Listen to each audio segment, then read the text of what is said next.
That locket, she screeched, a sound that ripped through the hushed dining room. Not a question, an accusation. All eyes swung to Mia, the waitress, who clutched the silver star at her throat.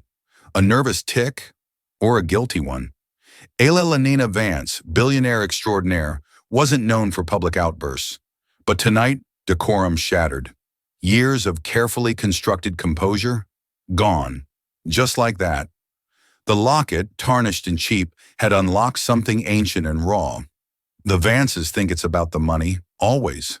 They have no idea how Mia's quiet kindness will change everything. Because the locket isn't about wealth, it's a map to a forgotten soul. A promise that even a life sentence of loneliness can be broken. That locket, she screeched, a sound that ripped through the hushed dining room. Not a question, an accusation. All eyes swung to Mia, the waitress, who clutched the silver star at her throat. A nervous tick, or a guilty one?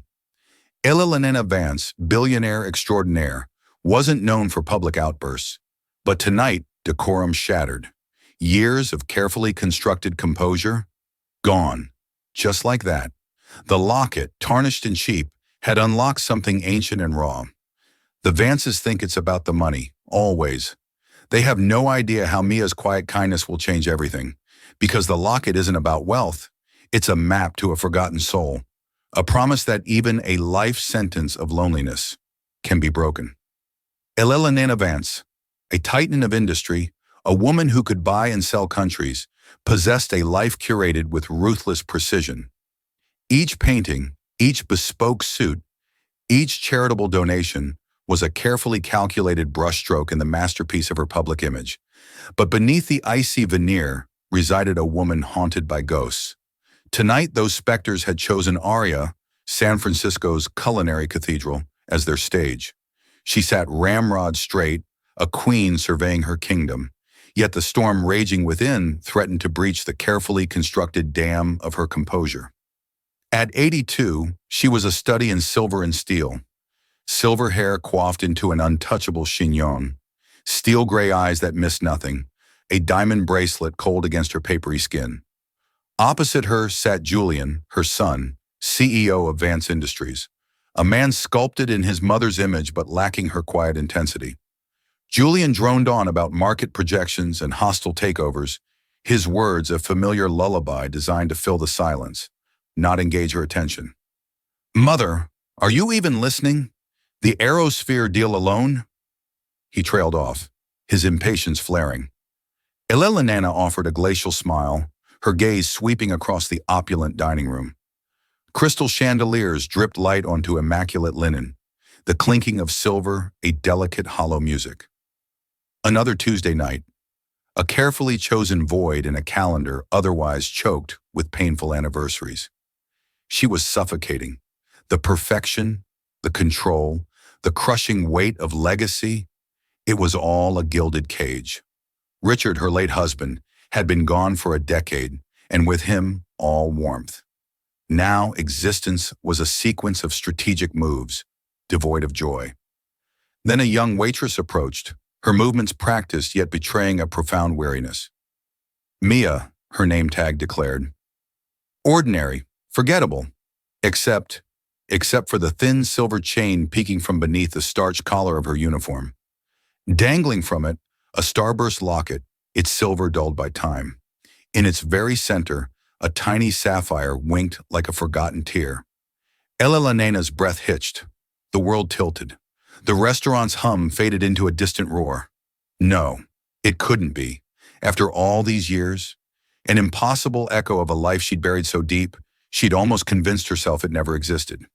"Mother, what is it? You look faint." Julian's voice cut through the fog, but Elena was drowning in a torrent of memories.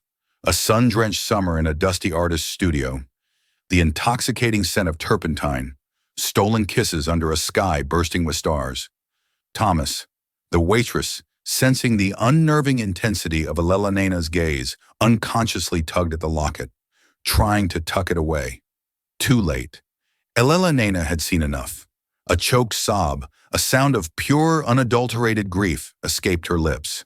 Her hand flew to her mouth, her manicured nails digging into her cheek. Tears, hot and unwelcome, breached the fortress of her composure, etching lines into her carefully applied makeup. "That locket," she whispered, her voice trembling, her hands shaking as she pointed. Where, where did you get that locket?" The hushed elegance of Arya was shattered.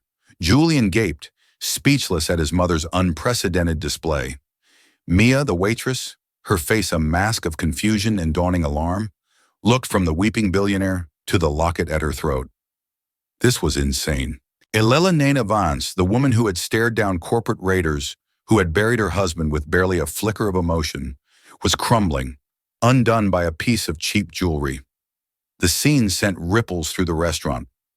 Jean-Pierre, the maître d'hôtel, a man who considered flawless evenings his personal art form, hurried over, his face etched with professional concern. "Mrs. Vance, is everything all right?" Julian, recovering his composure, stepped in, his voice sharp. "My mother is simply unwell. A momentary lapse. We apologize for the disturbance." He shot Mia a withering glare. "You may go." But Elena's hand shot out, her grip surprisingly strong as she seized Mia's arm. "No, don't go, please!" Her voice, thick with tears, pleaded. "That locket. I must know." Mia froze, pinned under the weight of the room's attention. She was acutely aware of the pen stain on her apron, the worn heels of her shoes, the chasm that separated her world from this woman's. It was my mother's," she stammered, her voice barely audible. "She gave it to me." "Your mother?" Elena's eyes searched Mia's face, desperate for a resemblance, a clue. "What is her name? Where is she?" "Mother, this is hardly the time or the place," Julian snapped, prying his mother's fingers from Mia's arm. He turned to the waitress, his expression a mask of practiced apology. "My deepest apologies. My mother is tired. She simply mistook your necklace for something else." He pulled out a black leather card holder and extracted several crisp $100 bills. "For your trouble." Mia flinched, recoiling as if the money were tainted. "No thank you, sir. It's all right." Her gaze darted back to Elena, who was now weeping silently, her shoulders shaking with suppressed emotion. There was a raw, visceral pain in the older woman's eyes that transcended the boundaries of wealth and status. It was the pain of a shattered heart. "Please," Elena repeated, her voice regaining a sliver of its former authority, albeit frayed with emotion. "I will pay you for it. Name your price. $10,000? 20,000? Mia's eyes widened. $20,000. More than she earned in a year. Enough to cover her mother's mounting medical bills, to finally fix the leaking roof of their cramped apartment, to breathe, truly breathe, for the first time in years. The temptation was a tidal wave, threatening to drown her. But instinctively, she clutched the locket, its cool metal a familiar comfort against her skin. It was all she had left of her mother's past, a tangible link to her own fragmented identity. "That's your story," her mother Sarah would whisper during her lucid moments, her voice frail. "It's all in there. It'll keep you safe." Mia had no idea what story it held. Her mother's past was a blur of half-remembered tales, a missing father, a life before San Francisco shrouded in mystery. The locket was the only thread connecting her to that unknown. "I'm sorry, Mrs. Vance," Mia said, her voice gaining a surprising strength. "I can't sell it. It's not for sale." Julian scoffed. "Don't be ridiculous. It's a piece of cheap silver. I'll write you a check for $50,000 right now. You can quit this job tonight." The offer hung in the air, shimmering and seductive. $50,000. A fortune. But as Mia looked into Elena's eyes, she saw not a billionaire coveting a trinket, but a woman desperate to reclaim a lost piece of herself. And Mia, who knew the ache of a missing past all too well, understood that desperation. "No," she said, her voice firm. "My answer is no. I'm very sorry for your distress." She gave a slight formal bow. "If you'll excuse me, I need to return to my work." With that, she turned and walked away, her heart pounding against her ribs, the weight of every gaze in the room pressing down on her. She fled to the sanctuary of the kitchen, her hands shaking so violently she had to grip the cold stainless steel counter to steady herself. Back at the table, Julian was incandescent. The audacity. A $50,000 offer for some worthless bauble, and she refuses. She's playing you, mother. She'll be back tomorrow with a lawyer, demanding $1 million.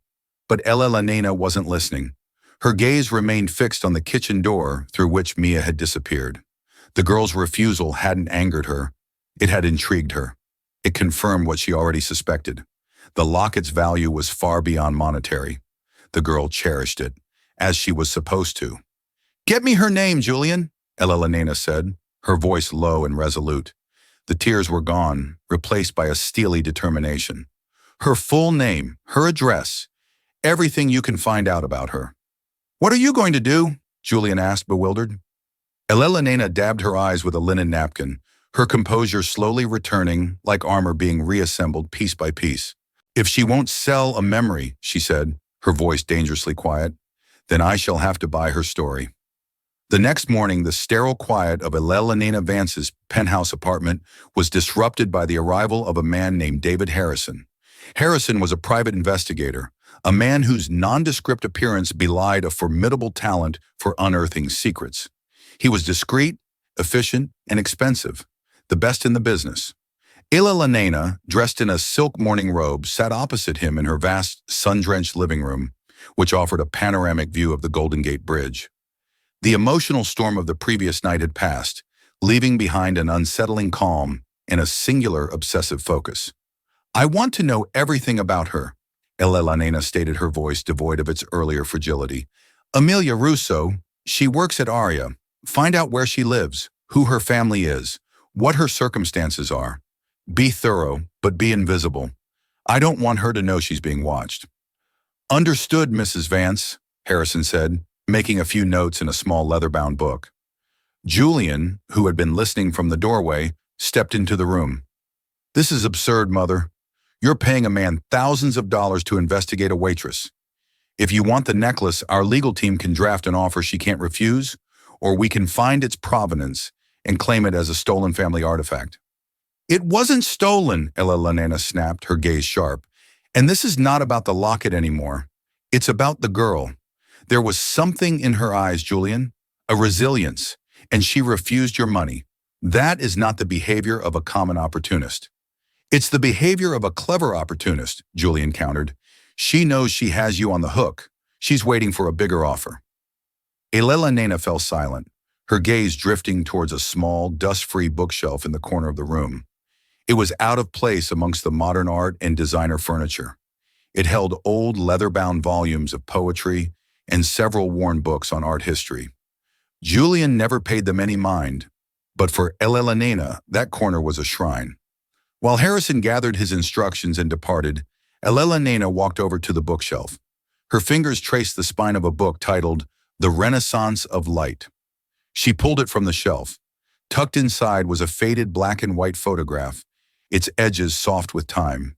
It showed a much younger Elena, her hair long and unbound, her smile radiant and unburdened. Her arm was linked with that of a young man with intense dark eyes and a paint-smudged shirt. He was handsome, with a wild energy that seemed to leap from the photograph. His name was Thomas Reed. The locket hadn't been a gift from her late husband, Richard. Richard had given her diamonds, emeralds, entire real estate portfolios. He had given her a life of unimaginable luxury and security, but he had never given her the locket. The locket was from Thomas. He had been a painter, a brilliant, penniless artist living in a tiny studio in North Beach. Elena, then a young heiress from a suffocatingly strict and old-money family, had met him during a rebellious visit to a local art gallery.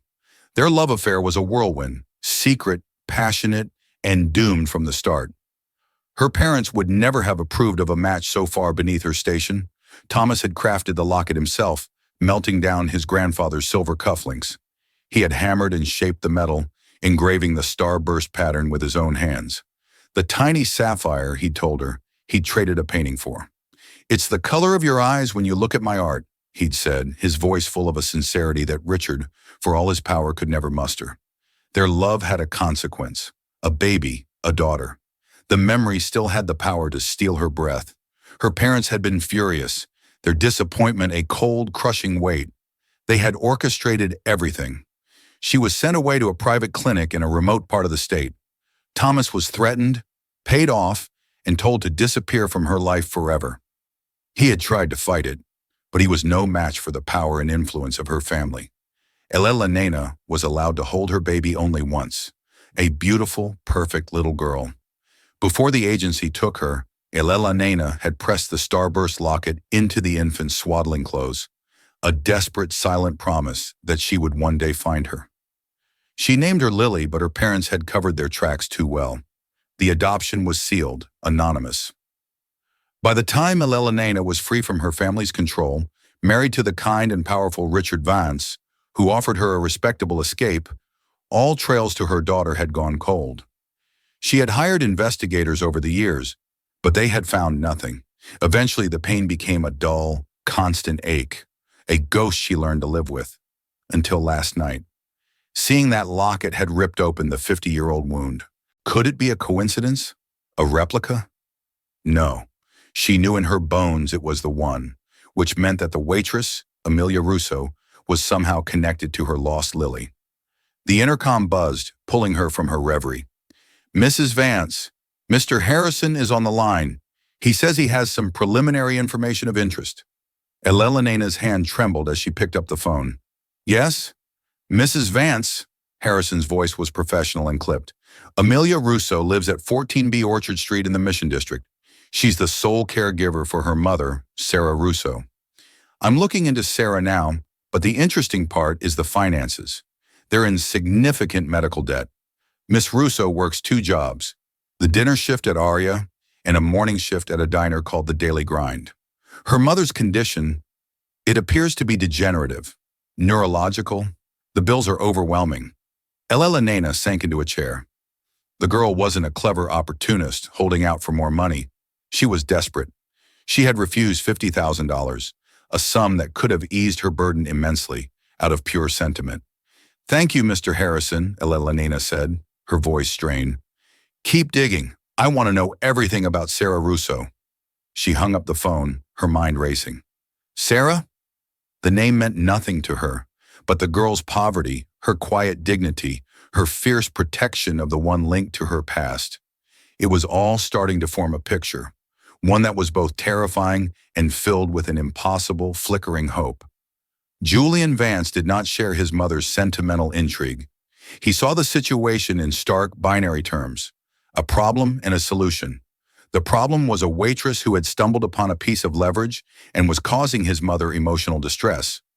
The solution was to apply overwhelming force, bypassing his mother, who he felt was becoming irrationally obsessed. Julian had his own team run a background check on Amelia Russo. The results were the same as Harrison's, but Julian interpreted them differently. He saw not a struggling daughter, but a collection of vulnerabilities. Debt, a sick parent, a precarious financial existence. These were levers to be pulled. 2 days after the incident at Aria, Mia was finishing her shift at the Daily Grind, her second job. It was a greasy spoon diner, a world away from the refined elegance of Aria. Her feet ached, and the smell of bacon grease clung to her clothes. All she wanted was to go home, check on her mother, and fall into bed. As she stepped out into the drizzly afternoon, a sleek black car pulled up to the curb. The tinted window hummed down, revealing a man in a suit, not Julian, but clearly one of his lieutenants. "Miss Russo," he said, his tone polite but firm. "Mr. Julian Vance would like a word with you." Mia's heart sank. She had been dreading this. "I'm sorry, I'm really tired. I have to get home." "It will only take a moment," the man insisted, gesturing to the open car door. It was not a request. Reluctantly, Mia slid into the plush leather interior. Julian Vance sat opposite her, his laptop open, his face illuminated by the screen's glow. He didn't look up for a full minute, a deliberate power play that made Mia feel small and insignificant. "Miss Russo," he finally said, closing the laptop, "I'll be direct. My mother has developed a fixation on your necklace. It is unhealthy. I want to put an end to it." "I already told your mother it's not for sale," Mia said, clutching her bag. "Everything is for sale," Julian countered smoothly. "You're simply negotiating. It's a bold strategy, I'll admit, refusing the initial offer to drive up the price. But the game is over." He slid a thick envelope across the seat. Inside is a check for $75,000 and a non-disclosure agreement. You sign the agreement, you give us the locket, and you never contact my mother or any member of my family again. You also, of course, resign from your position at Arya. Mia stared at the envelope. $75,000. The number was even more staggering than the last, but the way he presented it felt like an insult, a transaction stripping all emotion from the equation. It's not about the money, she insisted, her voice shaking slightly. It has sentimental value. Julian let out a short, humorless laugh. Sentimental value doesn't pay for oncology specialists at UCSF Medical Center, does it? Or for the experimental drug trials for early-onset Alzheimer's. We know about your mother, Sarah. We know about the debt collectors. We know that the social worker, Mrs. Albright, is considering moving your mother into a state-run facility because you can no longer provide adequate care. Mia felt the blood drain from her face. They had dug into her life, into the most painful private corners of her existence. They had taken her struggle and turned it into a weapon to use against her. It felt violating, cruel. "How dare you?" she whispered, a mixture of fear and fury rising within her. "This is not a threat, Miss Russo. It's an observation of fact," Julian said, his voice cold as ice. "I am offering you a lifeline. That money can secure the best care for your mother. It can give you a life free from the constant anxiety of debt. All for a piece of metal. It's a logical, practical choice." He was twisting the knife, framing her love for her mother against her attachment to the locket. He was making her feel selfish for holding on to the one thing that gave her a sense of history. Tears welled in her eyes, but she fought them back. She would not cry in front of this man. She thought of her mother, of the fear in her eyes during her bad days, in the brief, beautiful moments of clarity. This locket was part of that, a part of her. "The answer is still no," Mia said, her voice trembling but resolute. "What you are doing is monstrous. Please, just leave me alone." Julian's expression hardened. The veneer of corporate civility vanished, replaced by undisguised contempt. "Fine, have it your way. But understand this. My family has resources. We can make things difficult. Landlords can be persuaded to terminate leases. Employers can be convinced that a certain employee is a source of disruption. You are a fly buzzing around an elephant, Miss Russo. I strongly suggest you stop before you get swatted." The threat hung in the air, heavy and suffocating. The driver opened her door. Mia scrambled out of the car, her legs unsteady. The black sedan sped away, leaving her standing on the wet pavement, shaken and terrified. She ran all the way home, bursting into her small, cramped apartment. Her mother, Sarah, was sitting by the window, looking out at the rain. Today was one of her better days. "Mia, honey, you're soaked," Sarah said, her voice gentle. "What's wrong? You look like you've seen a ghost." Mia collapsed onto the sofa, finally letting the tears come. She told her mother everything. The billionaire at the restaurant, the emotional breakdown, the aggressive son, the offers of money, the threats. Sarah listened patiently, her expression growing sad. She reached out and took Mia's hand, her fingers frail and cool. Her eyes went to the locket around Mia's neck. "They want it that badly?" Sarah murmured, more to herself than to Mia. "I don't understand why, Mom," Mia sobbed. "Why is it so important to them?" Sarah's gaze became distant, her mind drifting through the fog of her illness. "He made it for the girl with eyes like the sea," she whispered. The words disconnected, a fragment of a memory, a star to guide her home before they sent her away. Mia frowned, confused. "He made it for the girl with eyes like the sea," she whispered. The words disconnected, a fragment of a memory, a star to guide her home before they sent her away. Mia frowned, confused. What mom? Who sent who away? But the moment of clarity was gone.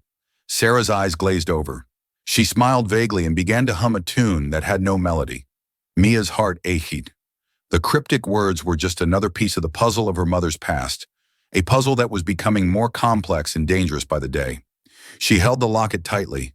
It was no longer just a keepsake. It was the center of a storm, and she was trapped within it. Julian's aggressive tactics had the opposite of their intended effect. When Elena learned from a distraught Jean-Pierre that Mia had been dismissed from her job at Arya, At Julian's insistence, she was incandescent with fury. She summoned Julia to her penthouse. For the first time in years, he saw not a frail, aging mother, but the formidable woman who had stood beside his father as he built an empire. "How dare you?" she demanded, her voice dangerously low. "How dare you use the power and wealth of this family to bully a young woman who has done nothing but work for an honest living? You threatened her. You had her fired." "I was protecting you," Julian retorted, standing his ground. "You were becoming obsessed, emotional. She's a nobody, a grifter looking for a payday. I solved the problem." "You are the problem, Julian," Eleanor said, her disappointment a palpable force in the room. "You see the world as a series of transactions. You see people as assets or liabilities. You have your father's business sense, but you have none of his heart. Leave. I will handle this myself. From now on, you will stay away from Amelia Russo." After Julian departed, his face a thunderous mask of indignation, Elena felt a profound sense of isolation. Her own son was a stranger to her, a man molded by the very wealth she now found so meaningless. She called David Harrison. "I want to change the focus of the investigation," she said, her voice firm. "I don't care about Amelia Russo's finances anymore. I want to know about her mother, Sarah Russo. Find her birth certificate. I want to know where and when she was born. Dig into the adoption records for that area for that year. Cross-reference everything. Spare no expense." It was a long shot, a wild, desperate gamble based on nothing more than a gut feeling and a 50-year-old piece of jewelry. While Harrison's team began the painstaking work of sifting through decades of sealed and archived records, Elena retreated into her own past. She unlocked a safe hidden behind a painting in her study and removed a small leather-bound box. Inside were a few relics she had kept from her time with Thomas Reed. There were a handful of letters written in his elegant, looping script, filled with passionate declarations of love and dreams of a future together. There was a charcoal sketch he had done of her, capturing a light in her eyes that Richard had never seen. And at the bottom of the box was a small velvet pouch. Inside was a single earring, a silver starburst with a tiny sapphire at its center. It was the matching piece to the locket. Thomas had only had enough silver for 1.5 pairs. He'd given her the locket and one earring, keeping the other for himself as a promise to find her and their child, a promise he was never able to keep. She clutched the earring, the sharp points digging into her palm. The memories were so vivid, so painful. The sterile white room of the clinic, the condescending pity in the nurse's eyes, the crushing weight of her parents' decision presented as an inescapable reality. "It's for the best, Elena. The child will have a good life with a proper family. You will forget. You will move on." But she had never forgotten, not for a single day. The ghost of her daughter Lily had haunted the periphery of her life, a constant silent presence. Days turned into a week. Elena barely ate her mind, consumed by the past and the desperate hope for the future. Then the call came. "Mrs. Vance." David Harrison's voice was different. The professional detachment was gone, replaced by something that sounded like awe.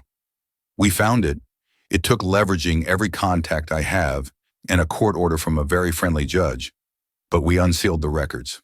Elena held her breath, her knuckles white as she gripped the phone. Sarah Russo was born on October 12, 1973 at St. Jude's Mercy Home for unwed mothers in Metairie County. Harrison said she was placed for adoption a day later. Her birth author is listed on the original sealed certificate. He paused. "The name on the certificate is Elena Margaret Chadwick." Chadwick. It was her maiden name. The world tilted on its axis. The air rushed from Elena's lungs. It was true. It wasn't a coincidence. It wasn't a delusion. It was real. Sarah Russo was her Lily. The waitress, the quiet, resilient young woman named Amelia, was her granddaughter. "Mrs. Vance, are you still there?" Harrison's voice was full of concern. "Yes," Elena whispered, tears blurring the panoramic view from her window into a smear of blue and gold. "Yes, I'm here." A lifetime of grief and longing crested within her, not as a wave of sorrow, but as a tidal wave of impossible, earth-shattering joy. She had found her. After 50 years of searching, a waitress in a restaurant had unknowingly brought her daughter back to her. "There's more," Harrison said gently. I looked into Sarah's adoptive parents. They were a kind, working-class couple. They passed away when Sarah was a teenager. She had a difficult life, and there's no record of Amelia's father. The birth certificate lists him as unknown. It explains so much why Sarah was alone, why they were struggling. Her daughter had lived a life of hardship, a world away from the gilded cage Ella Lanina inhabited. And now she was sick, her memory fading. Her fierce protective instinct, the maternal love she had been forced to suppress for 50 years, roared to life. She would not lose her daughter again. Not when she had just found her. "Book the best neurological specialist in the country, Mr. Harrison." Ella Nina commanded, her voice ringing with an authority she hadn't felt in years. "Dr. Alistair Finch at Johns Hopkins. Fly him to San Francisco on my private jet. Rent out an entire wing of the best hospital if you have to. And get me an address. I am going to see my granddaughter." For Mia, the world had become a landscape of fear. Julian Vance's threats echoed in her mind. Her manager at the Daily Grind had started treating her coldly, cutting her hours. She knew it was only a matter of time before she lost that job, too. The letter from the landlord about a building-wide rent increase that seemed to apply only to her felt like another turn of the screw. She was being squeezed systematically and silently by a force she couldn't fight. Her mother's condition was worsening. The moments of lucidity were fewer and farther between. Mia spent her days terrified, feeling the walls closing in. The $75,000 she had refused now seemed like a foolish, prideful mistake. What was a piece of jewelry compared to her mother's well-being? One afternoon, as she was helping her mother with her lunch, Sarah's eyes suddenly cleared. She looked at Mia with a focus that had become heartbreakingly rare. "Mia," she said, her voice weak but clear. "The locket. Let me see it." Surprised, Mia took it off and placed it in her mother's palm. Sarah's frail fingers traced the starburst pattern, just as Eleanor's had in her memories. "My mother gave this to me," Sarah whispered. "Not the woman who raised me. My real mother. I never met her. They told me she was very young, and her family was very powerful. They made her give me away." Mia leaned in, her heart pounding. Her mother had never spoken of this so clearly before. "What else, Mom? What did they tell you?" "Just that she loved me," Sarah said, a tear rolling down her cheek. "She left this for me. The nurse at the home, she made sure I got it. She said my mother called me Lily. She said the locket was a star to guide me." Her voice trailed off the effort of remembering, exhausting her.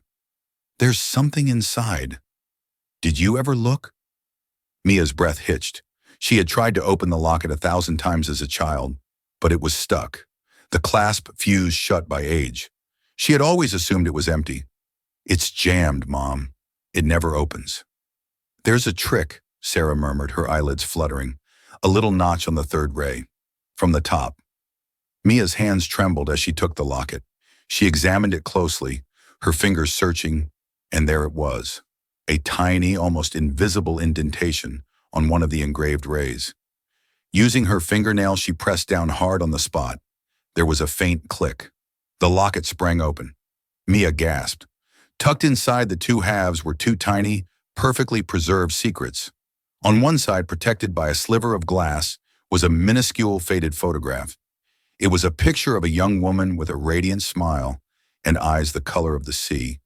The same woman from the restaurant, but decades younger. Eleanor Vance. On the other side, engraved in a delicate, swirling script, were 4 words for Lily. "Find me." Mia stared, her mind, struggling to process the impossible truth. The woman from the restaurant, her name was Ella Nina. The name on her mother's original birth certificate was Ella Nina. The nurse had said her mother called her Lily, for Lily, find me. Her mother, Sarah, was Lily, and the billionaire Ella Nina Vance was her grandmother. The realization crashed over her with the force of a physical blow, the obsession with the locket, the offers of money, the tears. It wasn't about an object, it was about a person, it was about her mother. Just as this earth-shattering truth was settling in, there was a soft knock on the apartment door. Mia's first instinct was fear. Was it Julian Vance's men coming to evict them? She opened the door cautiously. Standing in the drab hallway of her apartment building was Elena Vance. She was not the imperious matriarch from the restaurant. She was dressed simply in a cashmere sweater and slacks. Her face was pale, her eyes filled with a nervous, hopeful vulnerability. She was alone. "Amelia," Elena said, her voice soft, "may I please come in? I need to talk to you and to your mother." Mia was speechless. She could only nod, stepping back to let the woman into her small, cluttered home. Elena's eyes scanned the room, taking in the worn furniture, the stack of medical bills on the counter, the sheer grinding reality of their poverty. Her gaze was filled with a profound, soul-crushing regret. Her eyes finally landed on Sarah, who was sitting in her chair by the window, now lost in her own world again.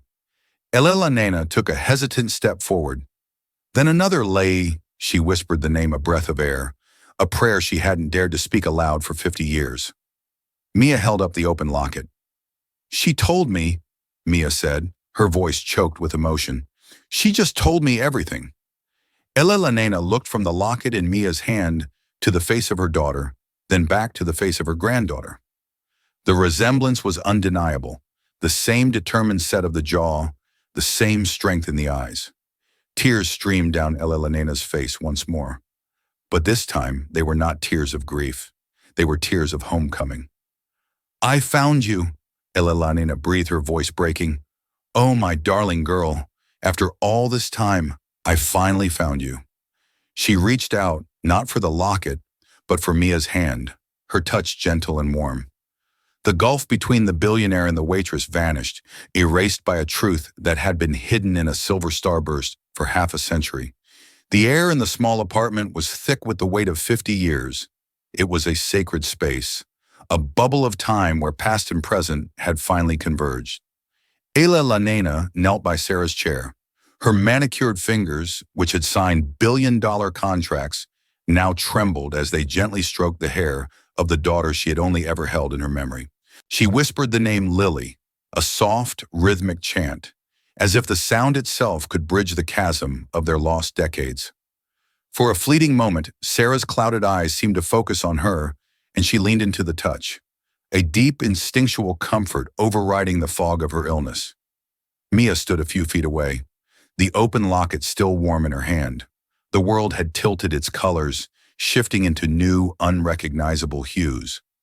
She was no longer just Mia Russo, the perpetually exhausted waitress swimming against a tide of debt. She was Amelia, the granddaughter of Elena Vance, the living link between a painful secret past and a future she couldn't begin to comprehend. The revelation was a dizzying mix of shock, relief, and a profound bone-deep sorrow for the life her mother could have had. She looked at the two women, a tableau of reunion so raw and powerful it felt like a dream, and her own tears began to fall silently. This fragile, holy moment was shattered by a sound from the hallway. Heavy, purposeful footsteps followed by a sharp, authoritative rap on the door that was less a knock and more a demand. Mia flinched, her fear of Julian Vance and his shadowy influence rushing back. Before she could move, the door was pushed open with enough force to make it bang against the wall. Julian Vance stood on the threshold, his face a mask of cold, controlled fury. He was flanked by two broad-shouldered men in dark, impeccably tailored suits, their presence instantly sucking the warmth from the room. They were not bodyguards. They were instruments of power, men who solved problems with quiet, unshakable efficiency. Julian's eyes swept across the scene, his gaze dripping with contempt. He noted his mother kneeling on the floor of this squalid apartment, the sick woman in the chair, and Mia, whom he saw as the architect of this whole charade. "I knew it," he spat the word, slicing through the quiet room. He strode forward, his expensive leather shoes scuffing on the worn linoleum. "I knew you were a predator. It's a masterful performance. I'll give you that. You find a lonely old woman, discover some obscure detail of her past, and then you weave this elaborate, pathetic fantasy." He stopped directly in front of Mia, towering over her. "How much did it take to convince her 100,000 too? What's the going rate for a fabricated family history these days?" Mia shrank back, intimidated, but also ignited by a spark of defiance. "You don't understand," she began, her voice barely a whisper. "Oh, I understand perfectly," Julian interrupted, his voice dangerously low. "I understand that my mother is vulnerable, and you are a parasite who has attached herself to this family's wealth. Well, the game is over."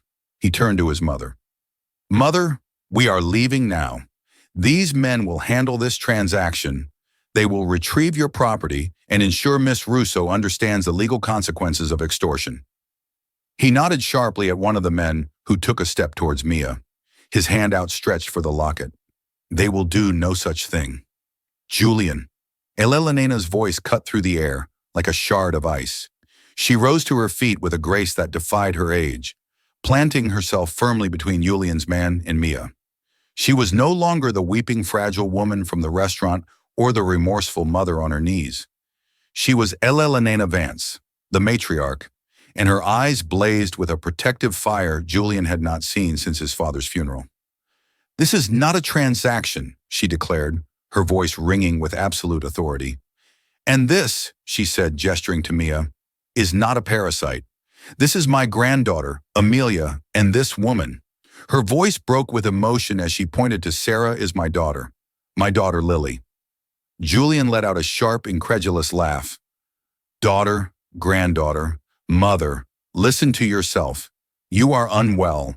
This pourer has poisoned your mind. You have never in my entire life mentioned a lost daughter? Because I was made to feel ashamed." Elena's voice boomed, startling them all with its power. "Because my parents, your grandparents, decided that the family name was more important than a baby girl. They cared more for appearances and their social standing than for their own child's heart. I was 17. Julian, I was a scared girl in love with a man they deemed unsuitable, and they tore my life apart. They sent me away. They took my baby and they threatened the man I loved until he disappeared forever. They told me to forget, to move on, to bury the shame. And for 50 years I have lived with that ghost." She took a step closer to her son, her gaze unwavering. "You are just like them. You see a problem and you throw money or threats at it. You cannot fathom that something's value could be anything other than monetary. You look at Amelia and you see a poor waitress. I look at her and I see a young woman with more integrity and love in her heart than you have ever shown. I offered her a fortune, Julian, a life-changing sum of money that could have solved every one of her problems. And she refused. She refused because this locket, my locket, the one I placed in my daughter's blanket, meant more to her than all the money in the world." Elena's gaze was relentless. "You tried to destroy her. You had her fired. You threatened her housing, used the full weight of the Vance name to crush a girl who had nothing, and still she protected her mother's only keepsake. She protected my daughter's legacy without even knowing what it was." Silence descended thick and heavy. Julian stared at his mother, the absolute conviction in her voice, shaking the very foundations of his reality. Mia, emboldened by Elena's defense, held up her hand, the locket open in her palm. The light from the window caught the tiny faded photograph of the young, smiling Elena. Julian's eyes were drawn to it, to the undeniable proof. He saw the face of his mother before she was his mother, a girl full of a light he had never known. He saw the inscription for Lily. "Find me." His carefully ordered world, a world of spreadsheets and market values, of clear wins and losses fractured. The cold logic that had been his armor for so long shattered against the irrefutable truth of this emotional, messy human story. He looked from the locket to Mia, and for the first time he didn't see a porpa. He saw a young woman with his mother's eyes.